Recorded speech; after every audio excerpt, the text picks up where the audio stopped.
Hello, good evening, नमस्कार। Welcome to Exampur. मैं अमित पांडे एक बार फिर से स्वागत करता हूं आपका अपने परिवार एग्जामपुर। और टेक्निकल वाले क्षेत्र में जैसा कि आप देख ही पा रहे हैं, यूपी आर-इन-वल जो आपका टेक्निकल ग्रेड 2 का पेपर है, उससे संबंधित आपके कोर्स के अंतर्गत चूँकि उत्तर प्रदेश से संबंधित कुछ क्वेश्चन उसमें देखने को मिलता है, तो इस कारण से उत्तर प्रदेश की कुछ स्पेशल क्लासेज आपके साथ शेयर की जा रही हैं। जैसा कि हमने बताया ही था कि सप्ताह में 2 दिन क्लासेज देखने को मिलेंगी, लेकिन आज दीपा मैम अनुपस्थित है, तो इस कारण से आपको एक स्पेशल सेशन मानिए जिसके अंतर्गत आपको यूपी स्पेशल देखने को मिल रहा है। तो आज के क्लास की शुरुआत यहीं से करते हैं। विशेषतः आप लोग जल्दी से जुड़ जाएं, इसे लाइक भी कर दें और जल्दी से इसे शेयर भी कर दें। क्लास आपकी शुरू हो गई है, ज़्यादा देरी नहीं करेंगे। एक एक क्वेश्चन के साथ आपका, जैसे हम पूर्व में क्लास करते रहते थे, एक क्वेश्चन बताते थे और उससे संबंधित जितने भी पॉइंट हो सकते थे उसको एक्सप्लेन करने की कोशिश करते थे, क्योंकि पूरा बहुत बड़ा सिलेबस आपका नहीं है। केवल मुश्किल से अगर जो बात की जाए तो 4 से 5 क्वेश्चन आते हैं, तो उस संदर्भ में हमें नहीं लगता कि 3 महीने 4 महीने का आपके का एक स्पेशल कोर्स चलाया जाए। हमारे संदर्भ से तो यही लगता है कि ज़्यादा से ज़्यादा अगर जो हम क्वेश्चन के माध्यम से चीज़ों को प्रैक्टिस करेंगे तो उससे कहीं ना कहीं हमें याद भी रहेगा और चीज़ें हमारी दिशा में एक तरीके से संतुलित भी होती चली जाएंगी। तो इसी क्रम को जारी रखते हुए बिल्कुल सूर्या कुशवाहा लौकेश जी, चलिए आप लोगों का स्वागत है। क्लासेज की शुरुआत यहीं से करते हैं पहले क्वेश्चन के साथ। आपके साथ पहला क्वेश्चन है कि उत्तर प्रदेश में संपूर्णानंद संस्कृत विश्वविद्यालय कहाँ पर है। संपूर्णानंद संस्कृत विश्वविद्यालय आपके प्रदेश में, उत्तर प्रदेश में कहाँ पे है? अगर जो इसकी बात करते हैं कहाँ पर है, थोड़ा सा ऐड कर लेंगे, कहाँ पर है, कहाँ पर है, इसकी बात करते हैं। संपूर्णानंद संस्कृत विश्वविद्यालय जी, उत्तर प्रदेश का संपूर्णानंद संस्कृत विश्वविद्यालय आपके प्रदेश में कहाँ पे है? आगरा में, कानपुर में, झांसी में या फिर बनारस में? जी चलिए इसका जवाब करिए कि उत्तर प्रदेश का संस्कृत विश्वविद्यालय, संपूर्णानंद संस्कृत विश्वविद्यालय कहाँ पर है?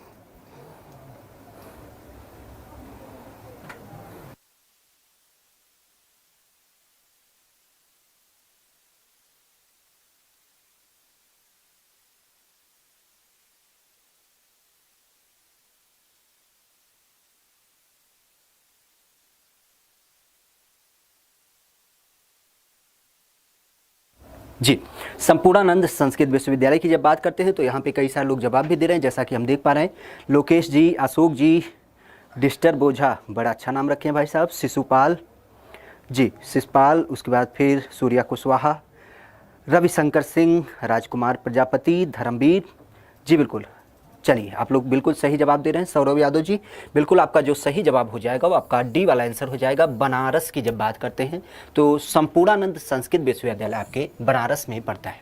याद रखिएगा, अंग्रेजों के टाइम पे इसकी स्थापना की गई थी, लेकिन बाद में चूंकि हमारे उत्तर प्रदेश के द्वितीय मुख्यमंत्री, उत्तर प्रदेश के द्वितीय मुख्यमंत्री, पहले तो आपको पता ही होंगे गोविंद बल्लभ पंत, लेकिन इसके बाद जब दूसरे मुख्यमंत्री की बात करते हैं तो दूसरे क्रम के मुख्यमंत्री जो थे वो थे आपके डॉक्टर संपूर्णानंद, और ये संयोग से यही बनारस क्षेत्र के रहने वाले थे। इन्होंने क्या किया था, इस यूनिवर्सिटी के स्थापना में अपना एक अहम रोल निभाया था, यूँ कहें योगदान दिया था, जिस कारण से राज्य सरकार के द्वारा इसका नाम जो चेंज करके कर दिया गया। पहले इसका नाम संस्कृत विश्वविद्यालय था, लेकिन बाद में संपूर्णानंद के नाम पे इसकी स्थापना करके डॉक्टर संपूर्णानंद संस्कृत विश्वविद्यालय कर दिया गया, जो कि आपके बनारस में स्थित है। ध्यान रखिएगा। बनारस की जब बात करते हैं तो ये तो आपका इंपॉर्टेंट विश्वविद्यालय हो गया, जो संस्कृत के ऊपर आधारित आपका पहला विद्यालय है। संस्कृत के ऊपर आधारित आपका पहला विद्यालय है। इसके साथ ही अगर जो हम बनारस के विद्यालय की बात करें तो 2 विद्यालय यहाँ पे और इम्पोर्टेंट देखने को मिलते हैं। एक की जब बात करते हैं तो आपको पता ही है, बीएचयू, जिसे हम बनारस हिंदू विश्वविद्यालय बोलते हैं। और बनारस हिंदू विश्वविद्यालय की जब बात करते हैं तो इसकी स्थापना 1916 में मदन मोहन मालवीय के द्वारा किया गया था। मदन मोहन मालवीय के द्वारा 1916 में बनारस में किया गया था। इसके साथ ही यहीं पे अगर जो बात करें तो एक आपका आता है महात्मा गांधी विश्वविद्यालय, महात्मा गांधी काशी विद्यापीठ। ये भी अपने आप में एक इंपॉर्टेंट विद्यालय होता है। क्यों? क्योंकि बीएचयू जैसे ही अपने आप में केंद्रीय विश्वविद्यालय है, उत्तर प्रदेश का पहला, उसी संदर्भ में महात्मा गांधी काशी विद्यापीठ का बड़ा नाम इंपॉर्टेंट होता है। क्यों? क्योंकि यहाँ पे एक मंदिर है जिसे हम भारत माता मंदिर कहते हैं। भारत माता मंदिर अपने आप में अनोखा क्यों है? क्योंकि ध्यान रखिएगा, इस भारत माता की जब बात करते हैं तो जनरली माता का स्वरूप आप यही देखते हैं कि कोई देवी होगी, उसकी प्रतिमा लगी होती है मंदिरों में, अक्सर यही होता है। लेकिन यहाँ पे जब हम भारत माता की बात करते हैं तो यहाँ पे भारत माता सफ़ेद साड़ी में भारत के मैप के साथ नहीं होती, बल्कि यहाँ पे पूरा जमीन पे जो वर्तमान का आपका भारत का मैप है उसको बना करके रखा गया है। जमीन पे भारत का मैप बना करके रखा गया है सफ़ेद संगमरमर से, अपने आप में इंपॉर्टेंट होता है, कई बार परीक्षा में पूछा गया है। तो ये विशेष याद रखिएगा, भारत माता मंदिर जो कि महात्मा गांधी काशी विद्यापीठ से संबंधित होती है। बीएचयू एक अलग है जिसकी स्थापना 1916 में मदन मोहन मालवीय के द्वारा की जाती है। तो ये 2-3 विद्यालय आपके बनारस में कई बार परीक्षा में पूछे गए हैं, तो इस कारण से ध्यान रखिएगा जी। अच्छा, यहीं पे जब बात करें तो बनारस आपको पता ही होगा, ब से बनारस और ब से बाएं किनारे। बाएं किनारे पे क्या है, बनारस आपका गंगा नदी के किनारे बसा है। गंगा नदी के बाएं किनारे पे आपका बनारस बसा है। और गंगा नदी की ही बात करते हैं तो याद रखिएगा, यहीं पे आपका विश्व प्रसिद्ध विश्वनाथ मंदिर, विश्वनाथ मंदिर जो कि आपके 12 ज्योतिर्लिंगों के अंतर्गत सम्मिलित है, वो आपका यहीं पे स्थित है। इसके साथ ही सारनाथ की जब बात करते हैं, जहाँ पे भगवान बुद्ध ने पहला उपदेश दिया था, और मूल रूप से जहाँ पे दिया था उसे हम मूलगंध कुटी विहार कहते हैं। मूलगंध कुटी विहार कहते हैं, जो कि यहीं पे पड़ता है। सारनाथ जो कि आपके बनारस के पास ही पड़ता है। बनारस की जब बात करते हैं तो यहाँ की कुछ चीज़ें फेमस है। अगर जो एक जिला एक उत्पाद की बात करते हैं तो उसके अंतर्गत कौन सी चीज़ फेमस है, तो याद रखिएगा, एक जिला एक उत्पाद के अंतर्गत यहाँ से जो आपकी बनारसी साड़ी होती है उसे फेमस किया गया है। बनारसी साड़ी की जब बात करते हैं वो यहाँ से फेमस है। हालांकि बनारस के मामले में कई सारी चीज़ें फेमस है, जैसा कि आप जानते हैं कि बनारसी पान का भी नाम देखने को मिलता है। बनारसी पान की बात करते हैं, बनारस से आपका कालीन वगैरह भी देखने को मिलता है। और बनारस की कचौड़ी की जब बात करते हैं तो ये भी आपकी यहीं से फेमस है। हिंदी साहित्य की जब बात करते हैं तो कई सारी पत्र पत्रिकाएं भी आपके बनारस से ही निकलती हैं। तो ये सारी चीज़ें बनारस के बारे में विशेष याद रखते चलेंगे। बाकी बढ़ते हैं नेक्स्ट क्वेश्चन की तरफ, और उससे पहले एक चीज़ और याद रख लीजिएगा, बनारस के ही बारे में जब बात कर रहे हैं तो बनारस में जैसा कि भाई साहब यहाँ पे याद दिला रहे हैं शिषपाल जी कि 80 घाट के लिए आपका विशेष प्रसिद्ध है। 80 घाट, 80 घाट तो एक घाट का नाम है, लेकिन यहाँ पे कुल 84 घाट हैं। 84 घाट जो कि आपके विश्व प्रसिद्ध है। और घाटों के अंतर्गत अगर जो नाम की बात करें तो यहाँ पे 2-3 लोग बहुत ज़्यादा फेमस है। प्रमुख रूप से अगर जो बात किया जाए, प्रमुख रूप से अगर जो बात किया जाए तो प्रेमचंद का जो नाम देखने को मिलता है, आपके हिंदी के महारथी कलम के सिपाही प्रेमचंद का जन्म स्थान आपके बनारस में ही पड़ता है।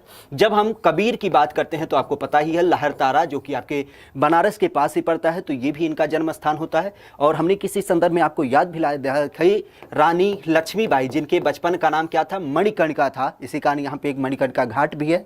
और इसी के साथ आपको याद भी दिलाया था कि इनके बचपन का नाम छबीली, मनु और मणिकर्णिका, ये सारी होती हैं।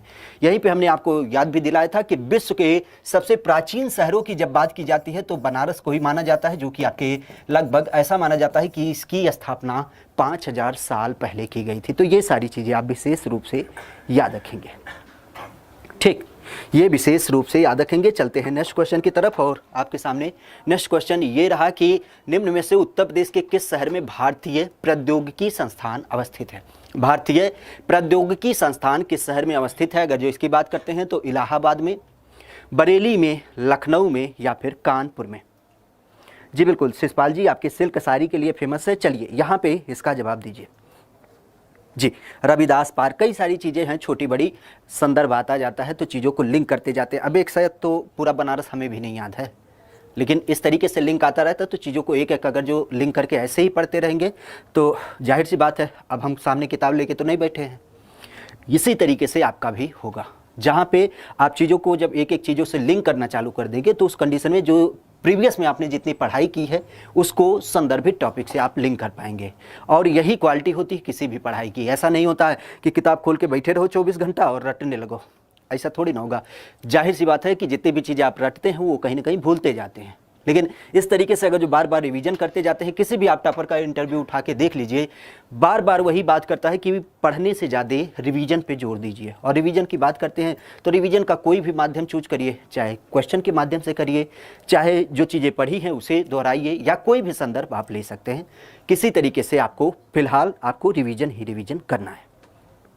चलिए, इसका सही जवाब क्या होगा कि निम्न में से किस शहर में भारतीय प्रौद्योगिकी संस्थान, भारतीय प्रौद्योगिकी संस्थान या जिसे हम इंडियन इंस्टीट्यूट ऑफ टेक्नोलॉजी कहते हैं, इंडियन इंस्टीट्यूट ऑफ टेक्नोलॉजी कहते हैं, वो कहाँ पे स्थित है? और यहाँ पे जैसा कि हम देख पा रहे हैं कई सारे लोग जवाब भी दे रहे हैं। IIT केंद्र की जब बात करते हैं तो आपका कानपुर में स्थित है। कानपुर में IIT केंद्र, आपको पता ही है कि कानपुर का आईआईटी बहुत ज़्यादा फेमस भी है, बड़ा फेमस है विश्व में। यूँ कहें कि यहाँ के जितने बच्चे आईआईटी बीटेक वगैरह करते हैं उनको अच्छी खासी जॉब भी मिलती है। तो कानपुर की जब बात करते हैं तो यहाँ पे आपका एक आईआईटी पड़ता है जी, जो कि बहुत ज़्यादा प्रसिद्ध है। अच्छा, एक ही इसके साथ एक और याद रखिएगा कि जब हम बीएचयू की बात कर रहे थे तो बीएचयू में भी एक आपका आईआईटी है, बीएचयू में भी एक आपका आईआईटी है। हालांकि जब हम कानपुर की बात करते हैं तो ये ज़्यादा मात्रा में फेमस है। अब कानपुर की बात करते हैं तो कानपुर के कई संदर्भों को देखिएगा। जैसे कानपुर, पहली बात तो गंगा नदी के किनारे स्थित है। कानपुर आपकी गंगा नदी के किनारे स्थित है। यहीं पे अगर जो बात करें तो कानपुर में, जैसा कि हमें पता ही है, इसको अंग्रेजों के समय में चूंकि सूती वस्तुओं की जो मिलें हुआ करती थी वो यहाँ पे ज़्यादा मात्रा में लगी हैं और यहाँ पे कपड़े का उत्पादन बड़ी मात्रा में होता था, तो इस कारण इसे उत्तर भारत का मैनचेस्टर भी बोलते हैं। उत्तर भारत का मैनचेस्टर भी बोलते हैं कानपुर को ही। कानपुर की ही जब बात करते हैं तो यहाँ पे कई सारे शोध संस्थान वगैरह भी स्थित हैं और विशेष रूप से यहाँ पे चमड़े का उत्पादन बड़ी मात्रा में देखने को मिलता है। तो इस कारण से इसका एक दूसरा भी नाम देखने को मिलता है जिसे हम चर्म नगरी बोलते हैं। इसे हम चर्म नगरी बोलते हैं क्योंकि चमड़े का उत्पादन यहाँ पे बड़ी मात्रा में किया जाता है। इसके साथ ही अगर बात करें तो आपको पिछले ही किसी परीक्षा में बार बार पूछा भी जाता है कि कानपुर के बारे में कि यहाँ पे कौन कौन से संस्थान स्थित है। तो याद रखिएगा जो आपका केंद्रीय दलहन शोध संस्थान है, दालों से पल्स से रिलेटेड जो आपका रिसर्च संस्थान है वो आपके कानपुर में ही स्थित है। और इसी के साथ दालों के अलावा अगर जो बात करें तो हमने कई बार जिक्र किया है दो चीज़ों के बारे में। जब हम गन्ना शोध संस्थान की बात करते हैं तो गन्ना शोध संस्थान लखनऊ में है, लेकिन जब हम चीनी की बात करते हैं, चूंकि चीनी आपकी फैक्ट्रियों में बनती है, तो चीनी संस्थान, चूंकि कानपुर में कई सारी फैक्ट्रियां हैं तो इस कारण से चीनी से रिलेटेड आपका जो चीनी संस्थान है वो आपका कानपुर में ही स्थित है, कानपुर में ही स्थित है। और कानपुर की जब बात करते हैं तो कैसे भूल सकते हैं 1857 की क्रांति। और 1857 की क्रांति की जब बात करते हैं जहां पे हमने अंग्रेजों के खिलाफ एक पहला यूँ कह सकते हैं कि आपका स्वतंत्रता आंदोलन चालू किया था और उसके अंतर्गत जो कानपुर के विरोधा थे, एक तरीके से प्रमुख योद्धा थे, उनकी जब बात करते हैं तो यहाँ के जो प्रमुख योद्धा थे वो थे नाना राव। नाना राव की जब बात करते हैं वो यहीं से संबंधित थे और इन्हीं के अगर जो सैनिक की बात करें, सेनापति की बात करें तो उनका नाम भी कई बार पूछा गया है, जिन्हें हम धुंधु पंत भी कहते हैं, धुंधु पंत। और धुंधु पंत के बारे में एक चीज़ और याद रखिएगा कि धुंधु पंत के बचपन का कई बार नाम पूछा गया है। तो धुंधु पंत के बचपन का जो नाम है वो है रामतनु पांडे, रामतनु पांडे, जो कि आपके 1857 के प्रमुख पुरोधा थे और इन्होंने कुछ टाइम पे नाना राव का साथ निभाया और उसके बाद जब नाना राव आप एक तरीके से नेपाल चले गए तो फिर से रामतनु पांडे जी के द्वारा, यूँ कहें धुंधु पंत के द्वारा क्या किया गया, आपके रानी लक्ष्मीबाई का कुछ हेल्प किया गया झांसी में जा करके। यहीं पे बात करते हैं तो नाना राव चूँकि यहाँ के प्रमुख 1857 के क्रांति के पुरोधा थे तो इस कारण से यहीं पे आपका विशेष करके नाना राव के नाम पे एक पार्क की भी स्थापना की गई है जिसे हम नाना राव पार्क भी कहते हैं। और यहीं पे याद रखिएगा जैसा कि नाना राव का नाम प्रसिद्ध है उसी तरीके से एक चीज़ और संदर्भित होता है कानपुर की जब बात करते हैं पार्कों के अंतर्गत कि हमारे यहाँ पे हमने पीछे कहीं बताया था कि 3 चिड़ियाघर आपके उत्तर प्रदेश में है, एक आपका गोरखपुर में है, दूसरा आपका लखनऊ में है और तीसरे चिड़िया की बात करते हैं, चिड़ियाघर की बात करते हैं तो आपका कानपुर में ही स्थित है। तो ये सारी चीज़ें विशेष करके याद रखिएगा जी। कानपुर के बारे में ये सारे पॉइंट आप विशेष रूप से याद रखेंगे तो आपके लिए ही सुविधाजनक होगा क्योंकि परीक्षक किसी संदर्भ में आपसे क्वेश्चन पूछ सकता है। चलिए नेक्स्ट क्वेश्चन की बात करते हैं कि निम्न सांस्कृतिक कार्यक्रमों में से कौन एक उत्तर प्रदेश की विशेषता नहीं है। अब ध्यान दीजिएगा यहाँ पे की पॉइंट की नहीं है, मतलब 4 आपके जो ऑप्शन हैं बिहू, रसिया, स्वांग और कव्वाली, तो इसके अंतर्गत कोई ऐसा होगा जो आपके उत्तर प्रदेश से संबंधित होगा और एक इसमें नहीं होगा। 4 ऑप्शन में 3 आपके उत्तर प्रदेश से संबंधित होंगे और एक ऐसा होगा जो कि आपके उत्तर प्रदेश से संबंधित नहीं होगा। तो इसमें कौन सा ऐसा है जी, कौन सा ऐसा है? की पॉइंट पे ध्यान देंगे तो आपको बिल्कुल क्लियर हो जाएगा कि यहाँ पे क्वेश्चन क्या कह रहा है। यहाँ पे पूछा कि उत्तर प्रदेश से संबंधित नहीं है, बाकी आपके ऑप्शन सामने दिख रहे हैं। चलिए इसका सही जवाब क्या होगा जी, इसका सही जवाब क्या होगा? अगर जो देख पा रहे हैं तो कई सारे लोग जवाब भी दे रहे हैं इसके अंतर्गत जी। ध्यान दीजिएगा जितने लोग यहाँ पे सी वाला बी वाला कर रहे हैं, ध्यान दीजिएगा पंकज यादव, चंद्रभान जी, ब्रजेश, राजकुमार, अभिषेक, सौरभ, प्रदीप।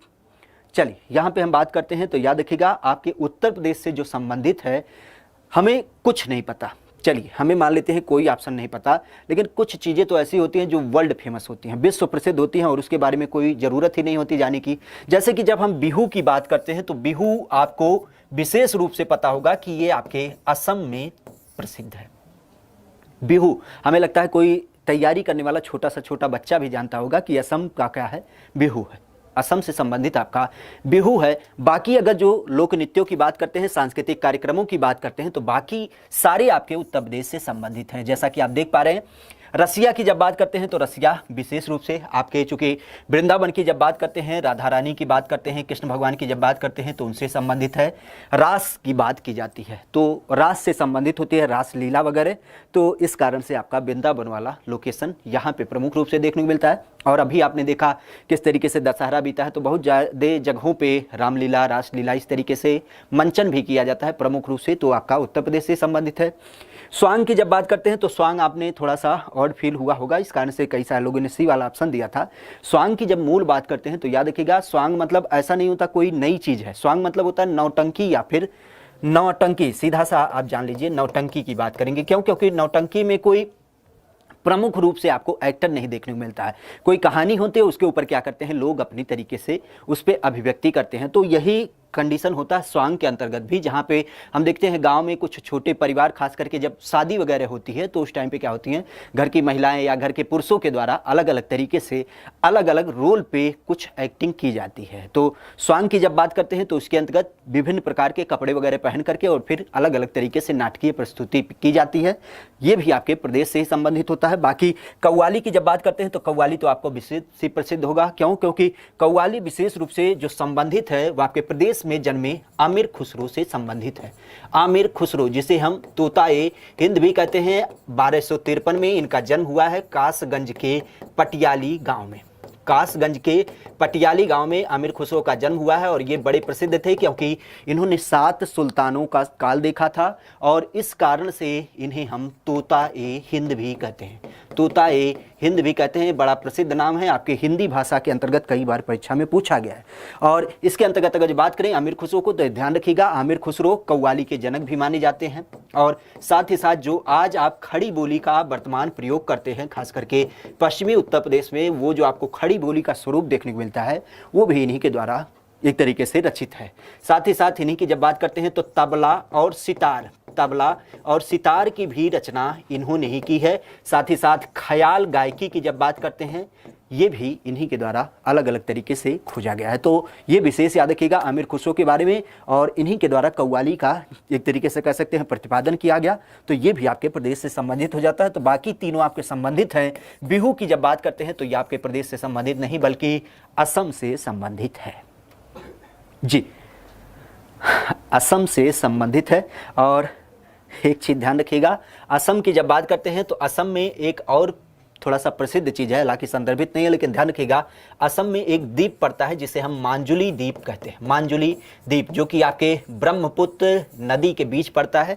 द्वीपों की जब बात करते हैं तो आपको पता ही होगा द्वीप जनरली समुद्र के किनारे पाए जाते हैं, लेकिन ये ऐसा द्वीप है जो ब्रह्मपुत्र नदी के बीचों बीच पाया जाता है। तो इस कारण से आपके विश्व प्रसिद्ध होता है कि एकमात्र नदीय द्वीप जो कि आपके भारत में स्थित है सबसे बड़ा, उसे हम क्या नाम देते हैं, मांजुली द्वीप नाम देते हैं, जो कि आपके ब्रह्मपुत्र नदी के बीचों बीच पड़ता है और यह आपके असम में स्थित है। तो ये भी याद रखेंगे। चलिए नेक्स्ट क्वेश्चन की बात करते हैं एक बार फिर से कि एक भारतीय प्रबंधन संस्थान यूपी में है, यह डैश स्थित है। यह डैश स्थित है मतलब भारतीय प्रबंधन संस्थान आपके उत्तर प्रदेश में कहाँ पे स्थित है, सीधा सा यही क्वेश्चन है। इलाहाबाद में, बनारस में, कानपुर में या फिर लखनऊ में। भारतीय प्रबंधन संस्थान या जिसे हम IIM कहते हैं, Indian institute of management, Indian institute of management की जब बात करते हैं तो वो आपके प्रदेश में कहाँ पे स्थित है। जी, इसका सही जवाब क्या होगा, एक भारतीय प्रबंधन संस्थान आपके प्रदेश में स्थित है। हालांकि ध्यान रखिएगा कि इसका नाम बड़ा इंपॉर्टेंट होता है क्योंकि आपके प्रदेश में केवल एक है, केवल एक है, इस कारण से इसका नाम इंपॉर्टेंट होता है। चलिए इसका सही जवाब क्या होगा, कहाँ पे स्थित है, इसका आंसर करिए।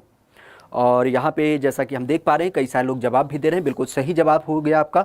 जी, मनीष मौर्य जी, मुकेश परवेंद्र जी, धर्मवीर, RK राजपूत, श्याम प्रकाश, रविशंकर राजकुमार जी, बिल्कुल आप कई सारे लोग यहाँ पे जवाब दे रहे हैं और जितने लोग इसका जवाब दे रहे हैं डी वाला आंसर वही आपका सही हो जाएगा। लखनऊ की जब बात करते हैं, आपने सुना भी होगा कि लखनऊ में आपका IIM संस्थान है जिसे हम इंडियन इंस्टीट्यूट ऑफ मैनेजमेंट भी कहते हैं।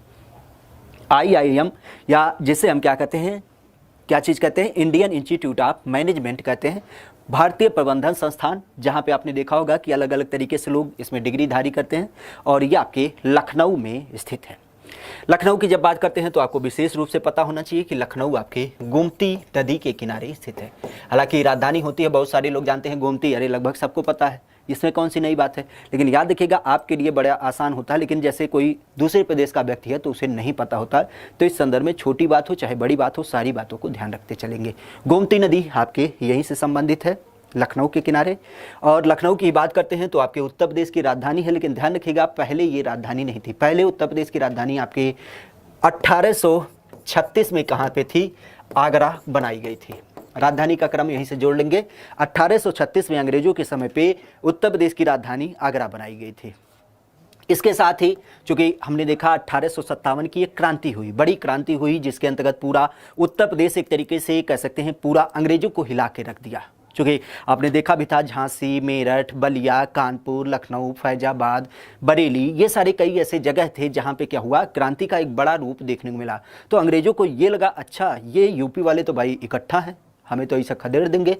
फिर इन्होंने क्या किया, इन्होंने इस संगठन को तोड़ने के लिए, केंद्र में अपनी सत्ता स्थापित करने के लिए इन्होंने क्या किया, इस राजधानी को आगरा से ट्रांसफ़र करते हुए फिर क्या किया, 1857 की क्रांति हुई और उसके अगले ही साल 1858 में कहाँ पे लेके चले गए, ये लेके चले गए इलाहाबाद, या जिसे हम प्रयागराज कहते हैं। तो इलाहाबाद में 1858 में इन्होंने राजधानी को ट्रांसफ़र किया। इसके बाद कुछ दिनों तक नॉर्मल कार्यवाही चली, जहाँ पे आपका उच्च न्यायालय वगैरह कई सारी चीज़ें स्थापित हुई। इलाहाबाद विश्वविद्यालय भी इसी के बाद का स्थापित हुआ 1887 में। यही क्रम चलता रहा, लेकिन उसके बाद फिर ज़रूरत ऐसी महसूस हुई तो इन्होंने क्या किया, इस राजधानी को फिर से एक बार चेंज करने की बात सोची।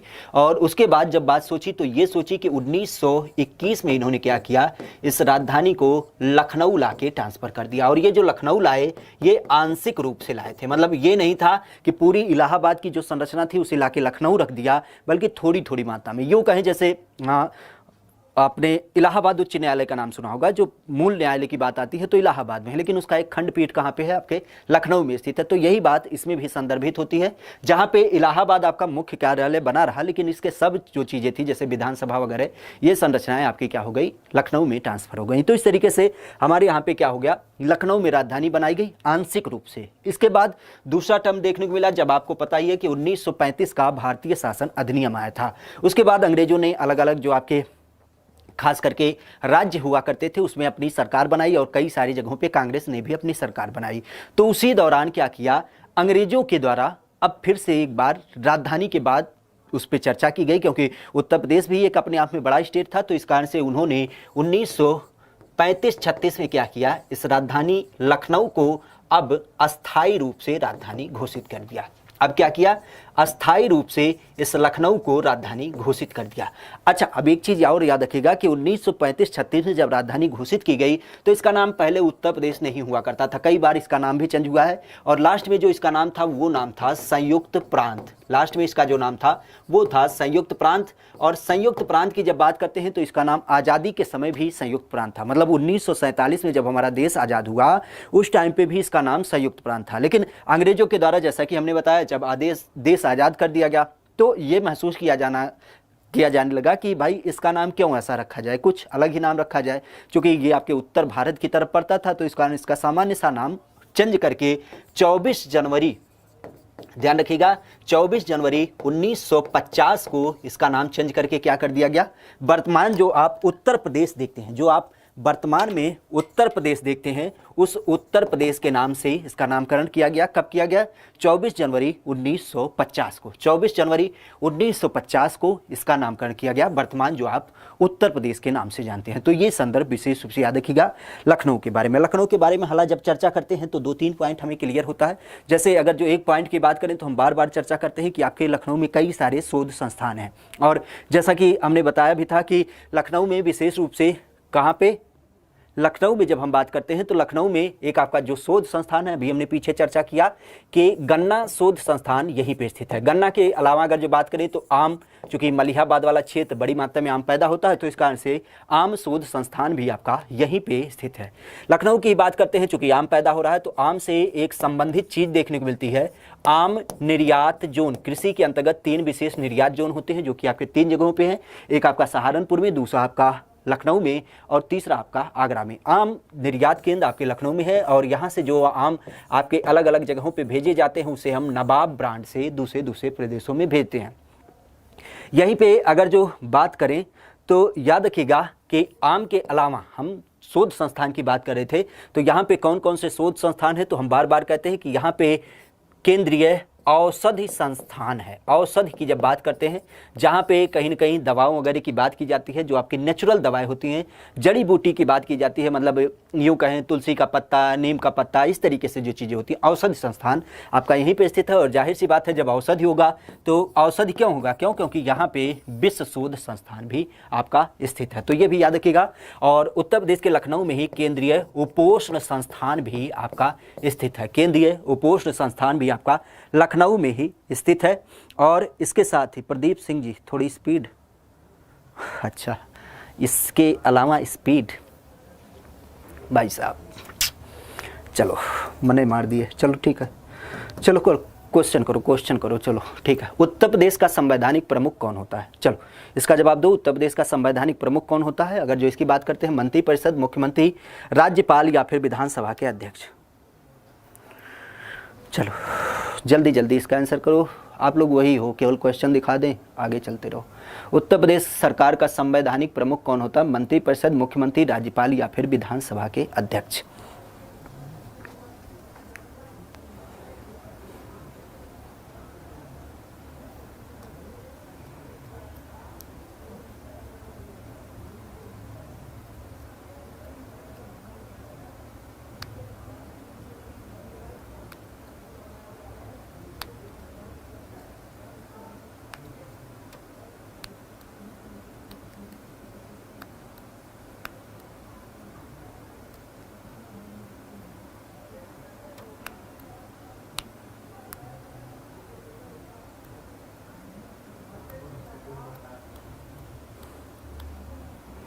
जी बिल्कुल, कई सारे लोग यहाँ पे जवाब भी दे रहे हैं और सही जवाब दे रहे हैं। सौरभ यादव जी और साथ ही साथ गौरव राठौर, धर्मवीर यादव, दीपक सुलेख, बिल्कुल आप लोग सही जवाब दे रहे हैं। संवैधानिक प्रमुख की जब बात करते हैं तो दो चीज़ याद रखिएगा। संवैधानिक मतलब संविधान के अंतर्गत किस व्यक्ति की बारे में एक तरीके से चर्चा किया गया है। याद रखिएगा, संविधान के अंतर्गत जो पद का चर्चा किया गया है वो क्या किया गया है, आपके राज्यपाल का चर्चा किया गया है। और याद रखिएगा, राज्यपाल को ही राज्य में हम क्या मानते हैं, संवैधानिक प्रमुख मानते हैं। इसी तरीके से चूंकि आपने मंत्री के माध्यम से सुना होगा मुख्यमंत्री के बारे में, तो जो हमारे यहाँ पे चर्चा किया गया है, विशेषतः मुख्यमंत्री का नाम ही नहीं लिया गया है। लिया गया है कि मंत्री प्रमुख, जो आपका एक मंत्री परिषद गठित होगा, उसका एक नेता जो आपका होगा उसे ही क्या किया जाएगा, मुख्यमंत्री के पद पे नियुक्त किया जाएगा। तो ये आपका प्रमुख नहीं होता है। हालांकि अगर जो मूल रूप से बात करें तो संवैधानिक प्रमुख तो आपके राज्यपाल होते हैं,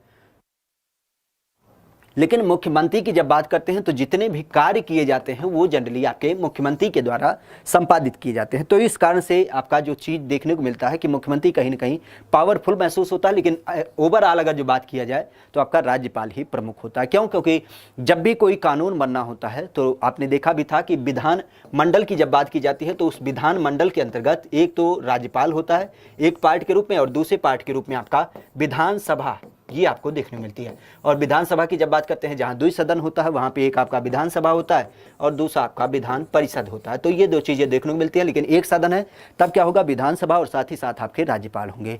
तो इसलिए एटलीस्ट राज्यपाल की अगर जो बात करते हैं तो इनका रोल सबसे इंपॉर्टेंट होता है। कोई भी नियम कानून बनाना होता है तो पहले इनके सिग्नेचर की आवश्यकता होती है, बिना इनके सिग्नेचर का कोई भी कानून नहीं बन सकता है। तो इस कारण से संवैधानिक प्रमुख आपका राज्यपाल होता है, जिसके बारे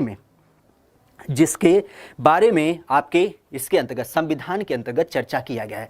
एक चीज और याद रखिएगा, राज्यपाल के बारे में कई बार एज पूछा जाता है, तो एज के बारे में कंफर्म कर लीजिएगा कि राज्यपाल बनने के लिए किसी व्यक्ति के पास कम से कम 35 वर्ष एज होनी चाहिए, 35 वर्ष एज होनी चाहिए। राज्यपाल की नियुक्ति के बारे में बार बार क्वेश्चन पूछा जाता है कि कौन नियुक्त करता है, तो याद रखिएगा राष्ट्रपति के द्वारा राज्यपाल को नियुक्त किया जाता है। और एक क्वेश्चन और पूछा जाता है कि ये बताइए राज्यपाल कैसे पद से हट सकता है, तो 3 कारण होते हैं। एक तो पहली बात होती है कि राष्ट्रपति क्या करे, इसे पद से हटा दे, राष्ट्रपति इसे पद से हटा दे। और दूसरा कारण जो देखने को मिलता है वो ये होता है कि जनरली इनका कार्यकाल पूरा हो चुका हो, मतलब 5 साल के लिए जनरली नियुक्त किए जाते हैं। हालांकि ऐसा नहीं है कि 5-6 साल पे हटाए जा सकते हैं, इनको और भी आगे बढ़ाया जा सकता है।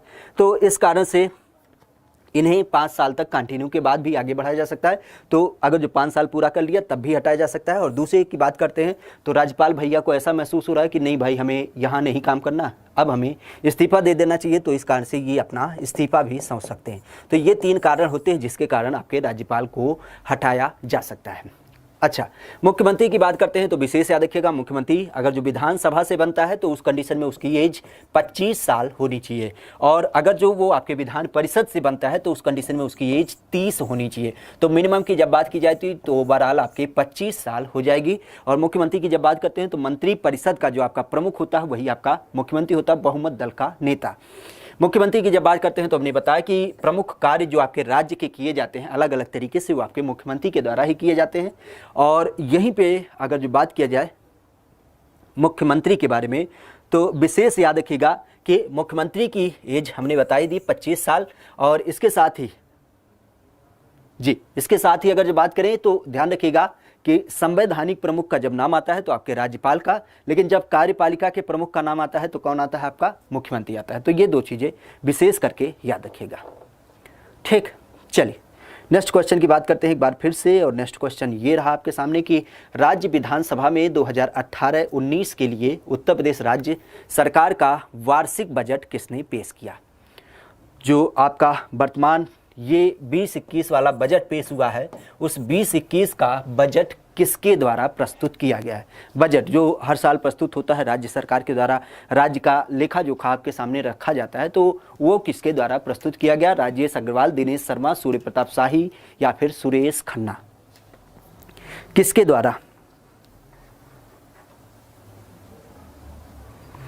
द्वारा विशेष करके क्या किया गया है, राज्य विधानसभा में उत्तर प्रदेश राज्य सरकार का बजट प्रस्तुत किया गया है। राज्य सरकार का बजट प्रस्तुत किया गया है। और एक बार कहेंगे कि अगर जो क्लासेज अच्छी लगती हैं तब इसे लाइक करिएगा, नहीं तो डिसलाइक का भी बटन आपके सामने होता है। ठीक, दोनों काम आप कर सकते हैं।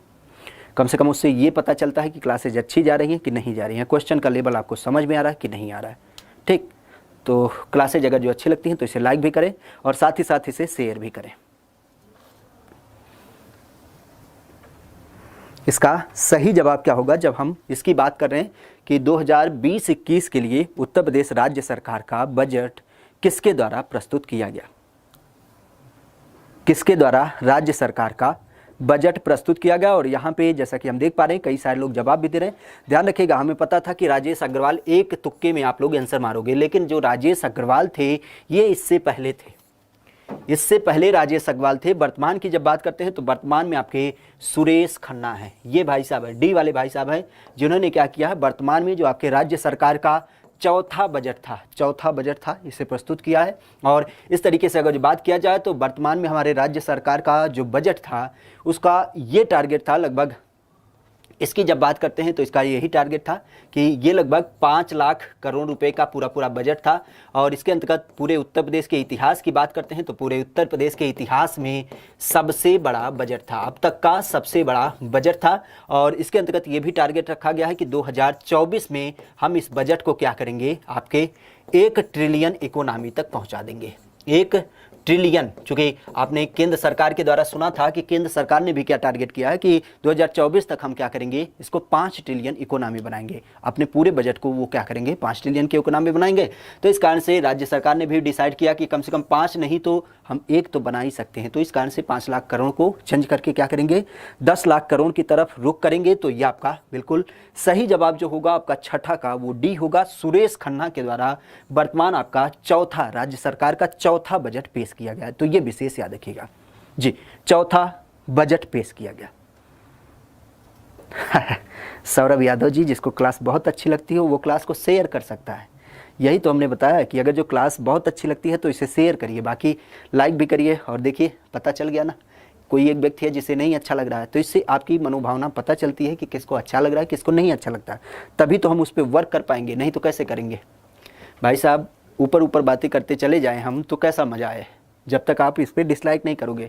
डिसलाइक करने से यही पता चलता है कि इसका मतलब अभी हम इस काबिल नहीं हुए कि हम आपको समझा पाए। और इसी कारण तो बार बार यही कहते हैं कि आप लोग क्लास को लाइक करें या फिर डिसलाइक करें, जिससे ये रेशियो पता चलता है कि क्लासेज में क्यूरियोसिटी कितनी है।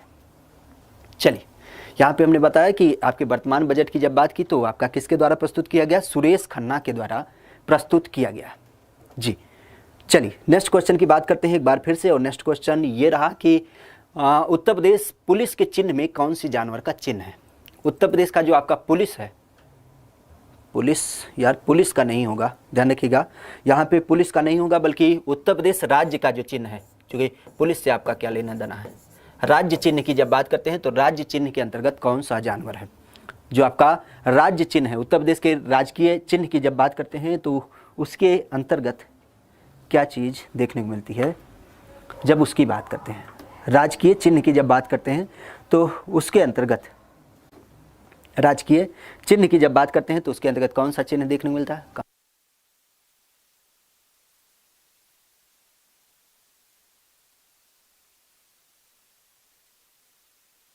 राजकीय चिन्ह में आपके विशेष रूप से कौन सा जानवर देखने को मिलता है? और कई सारे लोग यहाँ पे जवाब भी दे रहे हैं। बिल्कुल आपने सही जवाब दिया। इसका जो जवाब हो जाएगा वो आपका ए वाला हो जाएगा, मछली की जब बात करते हैं। अच्छा, थोड़ा सा राजकीय चिन्ह के बारे में चर्चा ही कर लेते हैं, क्योंकि आपके परीक्षा में अलग अलग तरीके से पूछा जाता है। राजकीय चिन्ह आपको पता ही होगा, एक गोले के अंतर्गत आपका रखा गया है। इस तरीके से कुछ आपका गोला बनाया गया है, जहाँ पे यहाँ पे लिखा गया है उत्तर प्रदेश सरकार। ये तो आपको क्लियर ही है, उत्तर प्रदेश सरकार, ये इसमें तो कोई कंफ्यूजन नहीं है, ऊपर लिखा है। और यहाँ पे 2 सितारे आपके बनाए गए हैं, साइड में 2 सितारे बनाए गए। ध्यान रखिएगा, सितारे के बारे में एक बार क्वेश्चन पूछा गया था, चूंकि रेलवे का एग्जाम था, उसमें पूछा गया था कि रेलवे के किनारे किनारे कितने सितारे बनाए गए। तो उस टाइम पे 17 सितारे थे, क्योंकि रेलवे के 17 जोन है, इसी कारण से 17 सितारे हैं। तो ये भी आप याद रखिएगा कि इसमें कितने सितारे हैं, तो 2 सितारे हैं। इसके साथ ही अगर जो बात करते हैं तो यहाँ पे एक आपको तीर धनुष देखने को मिलता है, प्रमुख रूप से एक आपका यहाँ पे तीर धनुष देखने को मिलता है। और तीर धनुष क्यों देखने को मिलता है? क्योंकि हमारे उत्तर प्रदेश की एक बड़ी खास बात है कि अयोध्या नगरी है। और अयोध्या नगरी की खास बात क्या है कि भगवान राम थे, भगवान राम के साथ जो अस्त्र था वो प्रमुख रूप से क्या था? न्याय करने के लिए उनके साथ धनुष बाण था। अर्थात जब हम उत्तर प्रदेश में राम राज्य की संकल्पना की बात करते हैं तो यही धनुष बाण ही कहीं ना कहीं उसका एक प्रतीक होता है। इसके साथ ही अगर बात करें तो आपको पता ही है कि उत्तर प्रदेश विशेष रूप से 2 नदियों के बारे में प्रमुख रूप से प्रस्तुत है। एक तरीके से कहें बहुत प्रसिद्ध है। क्यों? क्योंकि यहाँ से आपके प्रदेश से एक तो प्रमुख रूप से गंगा नदी निकलती है और दूसरी आपकी यमुना नदी निकलती है। और दोनों नदियों के बारे में विशेष व्यवस्था है। क्यों? क्योंकि गंगा नदी कहीं ना कहीं हिंदुओं की एक तरीके से प्रमुख, और यमुना की जब बात करते हैं तो वो हिंदुओं के साथ साथ मुस्लिमों की भी प्रमुख मानी जाती है। तो आपको गंगा यमुना जो तहजीब देखने को मिलता है, जो कि हिंदू मुस्लिम एकता का प्रतीक है। तो इस कारण से यहाँ पे ये जो बीच की काली पट्टी दिखती है उसे हम गंगा यमुनी तहजीब के रूप में, एक गंगा नदी दूसरे यमुना नदी के रूप में देखते हैं। और यहाँ इलाहाबाद में आके मिल जाती हैं और आगे जाके एक नदी के रूप में हो जाती हैं। यार ये तो बात भाई था।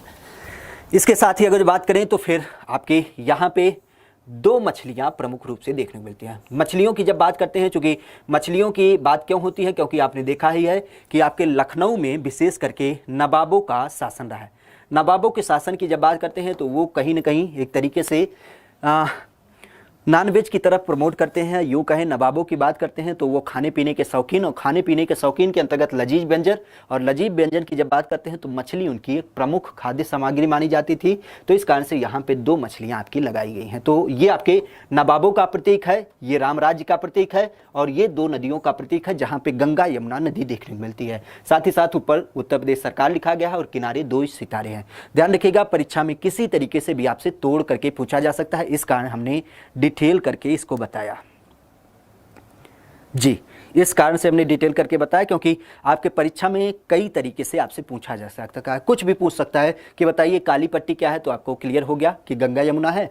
तीर धनुष की बात करते हैं तो एक तीर है, एक धनुष है। और मछलियों की अगर जो संख्या भी पूछ ले तो याद रखिएगा कि यहाँ पे 2 मछलियाँ हैं, विशेष याद रखिएगा। चलिए नेक्स्ट क्वेश्चन की बात करते हैं उससे पहले जी हमने बताया कि आपके यहाँ पे राजकीय चिन्ह में कौन है, आपका यही चिन्ह हमने पूरा डिटेल किया। चलिए नेक्स्ट क्वेश्चन की बात करते हैं कि घोष वाक्य हमारी जनगणना हमारा भविष्य निम्नलिखित में से किस वर्ष में की गई जनगणना का घोष वाक्य था। घोष वाक्य या जिसे एक तरीके से टैग लाइन बोल सकते हैं या जो अलग अलग तरीके से थीम होती है उसकी जब बात की जाती है तो यहाँ पे पूछा है कि हमारी जनगणना हमारा भविष्य, हमारी जनगणना हमारा भविष्य विशेष रूप से किस वर्ष जो आपकी जनगणना की गई है उसका घोष वाक्य है या फिर उसका टैग लाइन है। क्योंकि जनगणना के बारे में कई सारे क्वेश्चन पूछे जाते हैं और उसमें एक प्रमुख क्वेश्चन ये भी निकल के आता है, our census our future, our census our future. जी इसका सही जवाब क्या होगा, इसका सही जवाब क्या होगा अगर जो इसकी बात करते हैं। चलिए घोष वाक्य की बात हो रही है और घोष वाक्य के अंतर्गत इसका सही जवाब क्या होगा कि हमारी जनगणना हमारा भविष्य किस वर्ष जो आपकी जनगणना की गई है उसका प्रमुख रूप से देखने को मिलता है। और जैसा कि हम देख पा रहे हैं कई सारे लोग जवाब भी दे रहे हैं इसके अंतर्गत। जी बिल्कुल, नीतू यादव, राहुल यादव, सौरभ, शिवम, विशाल प्रियदर्शी, धर्मवीर, चंद्रभान, जी बिल्कुल, प्रदीप, विवेक जी, कई सारे लोग यहाँ पे जवाब दे रहे हैं और जितने लोग जवाब दे रहे हैं बिल्कुल सही जवाब दे रहे हैं। क्यों? क्योंकि 2011 की जब बात करते हैं जो हमारी लास्ट जनगणना हुई है उसी का हमारा क्या है, ये थीम है, ये इसका घोष वाक्य है जिसमें हम क्या कहते हैं, आवर सेंसस आवर फ्यूचर। मतलब हमारी जनगणना क्या है, कहीं न कहीं हमारा भविष्य ही तय करेगी। क्यों? क्योंकि हम जनसंख्या को भार नहीं मानते हैं बल्कि हम जनसंख्या को एक संसाधन के रूप में मानते हैं और इसी कारण से हमने यही माना कि जितनी भी हमारी जनसंख्या होगी वो क्या करेगी, कहीं न कहीं हमारा फ्यूचर तय करेगी। तो इसी कारण से यही हमारा टैगलाइन भी था, हमारी जनगणना हमारा भविष्य। और जनगणना की बात करते हैं तो आपको पता ही है कि 2011 में हमारी पिछली जनगणना हुई है। आगे जो जनगणना होगी, चूंकि इसका जो क्रम होगा वो क्या होगा, 2021 में अगली जनगणना होगी। याद रखिएगा, जनगणना से संबंधित एक क्वेश्चन और भी पूछा जा सकता है कि जनगणना की जो आपकी लोगो थी वो क्या थी। तो याद रखिएगा, जनगणना में जो आपकी लोगो थी वो क्या थी, एक यहाँ पे प्रगणक शिक्षिका थी। शिक्षिका की क्यों बात करते हैं, क्यों? क्योंकि आपने देखा भी होगा महिलाएं क्या करती हैं, स्कूलों में पढ़ाती हैं। तो उन्हीं महिलाओं को जो स्कूलों में पढ़ाती हैं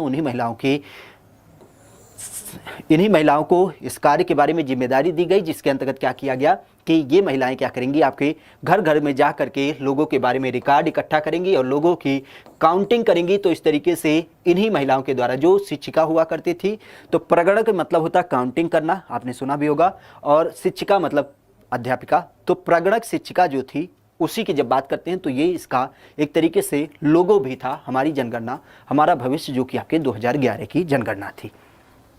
जी ये विशेष याद रखिएगा हमारे। जी बिल्कुल, लैपटॉप वुमेन टीचर, बिल्कुल सही आप कह रहे हैं कि जब हम महिला शिक्षिका की बात करते हैं तो इसके अंतर्गत जी 2011 में, विवेक जी आप सही बता रहे हैं कि 2011 में आपकी जनगणना लास्ट वाली जनगणना हुई थी। जो पिछली जनगणना हुई थी वो आपकी 2011 में हुई थी। चलिए नेक्स्ट क्वेश्चन की बात करते हैं एक बार फिर से कि 2011 की जनगणना के अनुसार भारत में सबसे ज़्यादा आबादी वाला राज्य कौन सा है। सबसे ज़्यादा आबादी जो होती है आपके किस प्रदेश की है, अगर जो इसकी बात करते हैं तो पश्चिम बंगाल, महाराष्ट्र, बिहार या फिर उत्तर प्रदेश। जनसंख्या के मामले में ध्यान रखिएगा, क्षेत्रफल के मामले में नहीं। क्षेत्रफल की जब बात करते हैं तो क्षेत्रफल के बारे में एक सूत्र आप याद रख लेंगे तो आपके लिए आसान हो जाएगा। सूत्र क्या है? सूत्र ये है, जनरली हम भगवान राम की बात करते हैं और भगवान राम को यही कहते हैं, राम महान है, राम महान है। जब भी आपको हिंदी ट्रांसलेशन पढ़ाया गया हो तो उस संदर्भ में यही माना जाता है कि राम बहुत अच्छा लड़का है, राम महान है, राम पढ़ता है, यही सारे यूज किए जाते हैं। तो उसी से हमने एक लाइन चुराई आपकी, राम महान है। अब राम महान है, इसके संदर्भ पे हम रखते चलते हैं। जैसे रा, पहला शब्द है रा, रा से क्या हो जाएगा आपका, राजस्थान, पहला शब्द आपका राजस्थान। म की जब बात करते हैं तो म से आपका मध्य प्रदेश, म से आपका मध्य प्रदेश, और इसके साथ ही महा, तो महा में म और ह दो शब्द लग रहे हैं तो इस कारण से इसका जो नाम हो जाएगा वो हो जाएगा आपका महाराष्ट्र। तो इस तरीके से तीन राज्य आपके प्रमुख रूप से जो आपके क्या होते हैं, क्षेत्रफल पे बड़े मायने रखते हैं। तो पहले नंबर पे राजस्थान, जहां क्षेत्रफल सबसे ज़्यादा है। दूसरे नंबर पे मध्य प्रदेश जहाँ पे क्षेत्रफल सबसे ज़्यादा है, और तीसरे नंबर पे आपका महाराष्ट्र जहाँ पे क्षेत्रफल सबसे ज़्यादा है। और चौथे की जब बात करते हैं तो याद रखिएगा चौथा तो हमारा भाई ही है उत्तर प्रदेश की जब बात करते हैं तो उत्तर प्रदेश आपका चौथे नंबर पे आता है। किस मामले में? क्षेत्रफल के मामले में। अगर जो हम जनसंख्या के हिसाब से बात करें, आबादी के हिसाब से बात करें तो याद रखिएगा उत्तर प्रदेश का एकमात्र जिला जहाँ पे सबसे ज़्यादा आबादी होती है और वो होती है आपकी उत्तर प्रदेश ही। आपके उत्तर प्रदेश की जब बात करते हैं तो यहाँ पे सबसे ज़्यादा आबादी देखने को मिलती है। और आबादी के क्रम में अगर जो बात करें तो करीब करीब 19 करोड़ लोग वर्तमान में निवास करते हैं। वर्तमान में प्रदेश में 19 करोड़ लोग निवास करते हैं और जनसंख्या का परसेंट की बात करें तो 16.41%। जी ध्यान रखिएगा, पूरे भारत के संदर्भ में अगर जो बात करेगा तो 16.4%, और प्रदेश की काउंटिंग की बात करेगा तो लगभग 19 करोड़ जनसंख्या हमारे यहाँ पे निवास करती है। 19 करोड़ 53 लाख ऐसे कुछ है, 19 करोड़ मोटा मोटा याद रखिए, 19 करोड़ जनसंख्या और साथ ही साथ 16.4% पूरे भारत की जनसंख्या। और इस कारण से पूरे प्रदेश में भारत की जब बात करते हैं तो भारत के संदर्भ में उत्तर प्रदेश में सबसे ज़्यादा जनसंख्या आपकी निवास करती है। जी चलिए नेक्स्ट क्वेश्चन की बात करते हैं आपसे फिर एक बार कि 2011 की जनगणना के अनुसार उत्तर प्रदेश के किस जिले में जनसंख्या सबसे ज़्यादा है। अब जैसे हमने उत्तर प्रदेश को देखा, अब पूरे प्रदेश के अंतर्गत पूछा है कि किस जिले में सबसे ज़्यादा जनसंख्या है। किस जिले में सबसे ज़्यादा जनसंख्या है? गोरखपुर में, लखनऊ में, इलाहाबाद या जिसे प्रयागराज बोलते हैं, या फिर बरेली में। जी इसका सही जवाब क्या होगा? चलिए इसके अंतर्गत बताइए। 19.98 करोड़। जी चलिए इसका सही जवाब क्या होगा कि किस जिले में सबसे ज़्यादा जनसंख्या है। किस जिले में सबसे ज़्यादा जनसंख्या है आपके उत्तर प्रदेश के अंतर्गत। उत्तर प्रदेश की किस जिले के अंतर्गत सबसे ज़्यादा जनसंख्या है। और एक बार कहेंगे कि अगर जो क्लासेज अच्छी लगती हैं तो इसे ज़रूर लाइक करें और शेयर भी करें। जी इसे लाइक भी करें और इसे शेयर भी करें।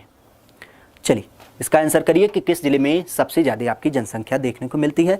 और यहाँ पे कई सारे लोग जवाब भी दे रहे हैं। इसका जो सही जवाब हो जाएगा वो आपका हो जाएगा, बिल्कुल आपका सही जवाब सी वाला आंसर हो जाएगा, इलाहाबाद या जिसे हम प्रयागराज बोलते हैं। इलाहाबाद या जिसे हम प्रयागराज बोलते हैं, यहाँ पे आपके प्रदेश की सबसे ज़्यादा जनसंख्या निवास करती है। अब इसके लिए भी एक सूत्र याद रख लेंगे तो आपके लिए आसान ही हो जाएगा ये मामला भी। सूत्र क्या है, या सूत्र की बात करें या ट्रिक की बात करते हैं तो एक ही बात होती है। ट्रिक क्या है, इसको याद रखने के लिए एक सूत्र है आपके पास। जनरली आपने देखा होगा हमारे प्रधानमंत्री जी बड़े व्यस्त आदमी होते हैं और एक जगह से दूसरी जगह आते जाते रहते हैं, तो वहीं से सूत्र निकाला गया है कि प्रधानमंत्री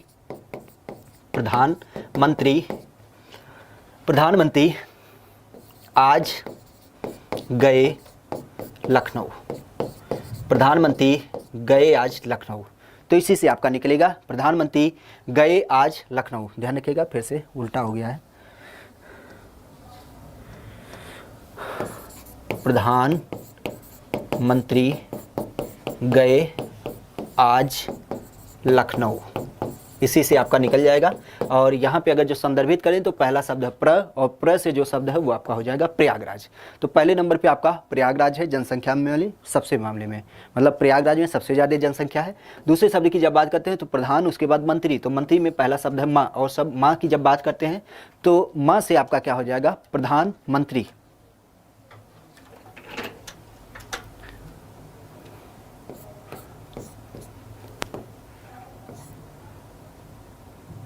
यार कहाँ बोला,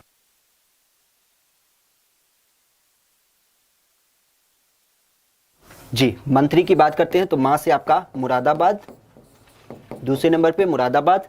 और ग की जब बात करते हैं तो ग से आपका गाजियाबाद, तीसरे नंबर पे आपका गाजियाबाद। और चौथे नंबर की जब बात करते हैं तो आ शब्द से आपका आजमगढ़, और आजमगढ़ के बाद अगर जो लास्ट में बात करें तो लखनऊ आपका क्लियर ही है। तो इस तरीके से 5 जिले आपके सामने होते हैं जहाँ पे आपके क्या होते हैं जनसंख्या के मामले में सबसे ज़्यादा जनसंख्या देखने को मिलती है।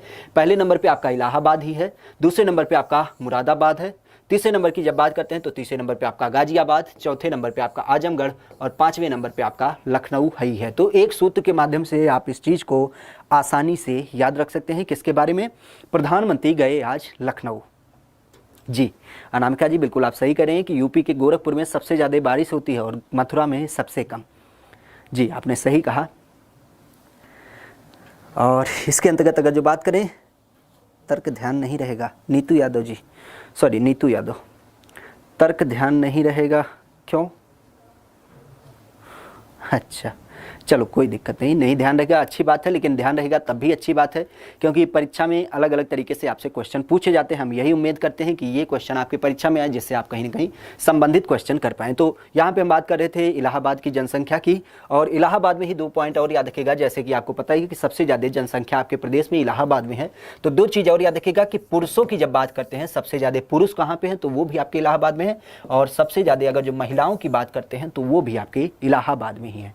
तो 2 पॉइंट विशेष रूप से याद रखेगा, क्या कि उत्तर प्रदेश के इलाहाबाद में सबसे ज़्यादा जनसंख्या, और साथ ही साथ पुरुषों की सबसे ज़्यादा जनसंख्या और महिलाओं की भी सबसे ज़्यादा जनसंख्या कहाँ पे देखने को मिलती है, आपके उत्तर प्रदेश के प्रयागराज, या जिसे इलाहाबाद कहते हैं। चलिए, भारत में कितने वर्ष के अंतराल के बाद जनगणना की जाती है? भारत में कितने वर्ष के बाद जनगणना की जाती है? अगर जो इसकी बात करें, 5 वर्ष, 7 वर्ष, 10 वर्ष या फिर 8 वर्ष।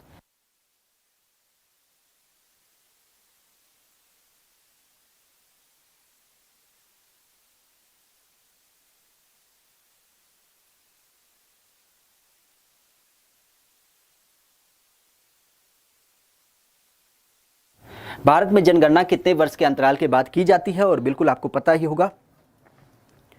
अच्छा, चलो कोई दिक्कत नहीं, लड़ाई ना करो अनामिका जी, क्वेश्चन के बाद ध्यान दो। और प्रियदर्शी अयोध्या जी बता रहे हैं, बिल्कुल ध्यान रखिएगा। इसके अंतर्गत जो आपका सही जवाब हो जाएगा, इसके अंतर्गत अगर बात करें तो जनगणना हमारे यहाँ पे हर 10 वर्ष पे की जाती है, और यही आपका सही जवाब हो जाएगा, सी वाला, कि 10 वर्ष के बाद हमारे यहाँ पे जनगणना की जाती है। पहली जो जनगणना हुई है वो आपकी 1872 में हुई है। 1872 में हमारे प्रदेश की, पूरे देश की पहली जनगणना हुई है, जो कि आपके अंग्रेजों के काल में हुई थी। और इसके बाद ही फिर से 1881 में क्या हुई है, आपकी दूसरी जनगणना हुई है। और इस दूसरी जनगणना की जब बात करते हैं तो आप देख भी सकते हैं कि 9 साल बाद हो गया था, लेकिन बाद में फिर ये डिसाइड किया गया कि जनगणना आदमी तो जो रोज़ पैदा नहीं होते हैं, मतलब इस संदर्भ में नहीं, काउंटिंग की बात करते हैं तो उस संदर्भ में तो 10 साल में एक एवरेज आदमी आपको काम योग्य देखने को मिलता है। मतलब उसकी जो कह सकते हैं प्रोडक्टिविटी जो हो जाती है, कि एक तरीके से जो बच्चा होता है वो कहीं ना कहीं युवा हो जाता है, तो 10 साल का एक एवरेज माना गया। और इसी कारण से अब जनसंख्या को 10 साल पे क्या किया गया, काउंट करने जाने लगा। इस तरीके से 1881 में पहली बार नियमित जनगणना चालू की गई। और इसके साथ ही अगर जो बात करें तो 1947 में हमारी आज़ादी के बाद जो जनगणना हुई, तो कब हुई, चूँकि 1947 में देश आज़ाद हुआ, तो इस कारण से 1951 में हमारे यहाँ पे पहली बार आज़ादी के बाद जनगणना हुई। और इसके साथ ही अगर जो बात करें 2011 में, तो वर्तमान आपकी जनगणना हुई है, और 2021 में आपकी अगली जनगणना होगी। और याद रखिएगा, ये आपकी 15वीं जनगणना है। 2011 की जनगणना 15वीं जनगणना है, 2021 की जो होगी वो आपकी 16वीं जनगणना होगी, और जो आपकी 1951 की जनगणना हुई थी वो आपकी 7वीं जनगणना हुई थी। क्यों? क्योंकि आप देख सकते हैं 81 से 51 में जाने में 7 टर्म का आपको देखने को मिलता है। तो इस तरीके से ये भी चीज़ें आप विशेष रूप से याद रखेंगे, ये भी आप विशेष रूप से याद रखेंगे, क्योंकि आपको चीज़ें देखने को मिलेंगी। तो ध्यान रखिएगा। इसके साथ ही कि भारत में जनगणना कितने सालों पे की जाती है, तो ये विशेष याद रखिएगा, 10 साल के अंतराल पे की जाती है, अलग अलग तरीके से। चलिए, तो फिर आपके नेक्स्ट सर आ गए हैं। ज़रूर हम नहीं चाहते कि हमारे कारण उनकी क्लास लेट हो। क्लास अगर जो अच्छी लगी है तो इसे ज़रूर लाइक करेंगे, और साथ ही साथ ध्यान रखिएगा, आपको यूपी के सेशन जैसे भी आगे लगते रहेंगे तो आपको नोटिफिकेशन मिलता रहेगा। हालांकि अगर जो बात किया जाए तो हो सकता हो कल से दीपा मैम क्लास कंटिन्यू करें, नहीं होगी तो फिर हमारी ही क्लास लगेगी। तो आज के लिए इतना ही रखते हैं, बाकी नेक्स्ट क्लास में फिर से एक बार मुलाकात होगी। कैसा क्लास लगा ज़रूर कमेंट बॉक्स में बताएंगे। आज के लिए इतना ही, thank you, all the best, good night.